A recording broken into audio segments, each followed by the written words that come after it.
परमात्मा के हैं इसकी पहचान बाप का लक्षण बेटे से मिलना चाहिए। क्यों? बाप का लक्षण बेटे से मिलना चाहिए ना। तो हमारे जो प्रभु हैं वो अविनाशी हैं और हमारा स्वरूप अविनाशी है ना। अगर थोड़ा भी ज्ञान है तो इतना तो पता है कि हमारा स्वरूप अविनाशी है, ये रूप विनाशी है। दूसरी बात, हमारे अंदर एक चाह रहती है इस प्रमाण में कि हमारा स्वरूप अविनाशी है, मैं कभी मरूं ना। अमर होने की चाह होती ना, क्योंकि मेरा पिता अमर है, मेरा पिता अमर है, परमात्मा अमर है ना।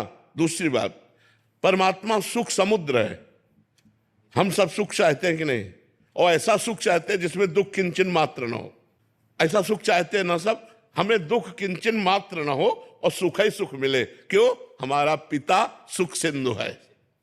तीसरी बात, प्रेम। परमात्मा प्रेम रूप है। हम सबके अंदर एक प्यास रहती है, कोई मुझे प्यार करे, केवल मुझे प्यार करे, अपने स्वार्थ के लिए नहीं, मुझे प्यार करे। ऐसा यहां कहीं नहीं है, वो केवल परमात्मा से ही प्राप्त होता है, क्योंकि परमात्मा ही प्रेम स्वरूप है। कई ऐसे लक्षण हैं, जैसे हम नंबर 1 होना चाहते हैं जिस डिपार्टमेंट में, क्योंकि हम नंबर 1 के हैं उसका नंबर कोई भी महात्मा उठाएगा तो ऐसे कहेगा ना, परमात्मा वो नंबर 1 है ना, वो नंबर 1 है तो हम है ना उसके बच्चे। हम अविनाशी, मरना नहीं चाहते, हम सुख सिंधु, हम सुख चाहते हैं, हम अमर होना चाहते हैं, हम नंबर 1 बनना चाहते हैं। ये सब हमारे पिता के लक्षण हैं। बाप के लक्षण बेटे में आते हैं ना। हमारे पिता परमात्मा है, उनके हम बच्चे हैं, उनके हम अंश हैं, इसलिए हमारी ये चाहते हैं।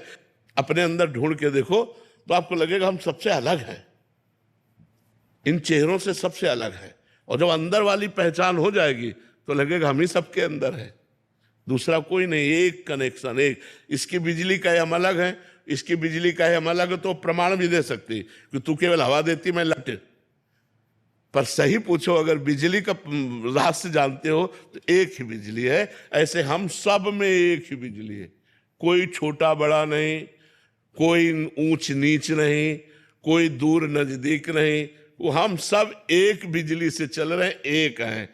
सही पूछो तो पूरे विश्व ब्रह्मांड में जितने जीव हैं सब एक ही परमात्मा के संचालन से चल, वही परमात्मा सब कुछ बनाओ। अब ये ज्ञान जिस समय आ गया तो वही महात्मा हो जाता है। सब महात्मा सुदुर्लभा।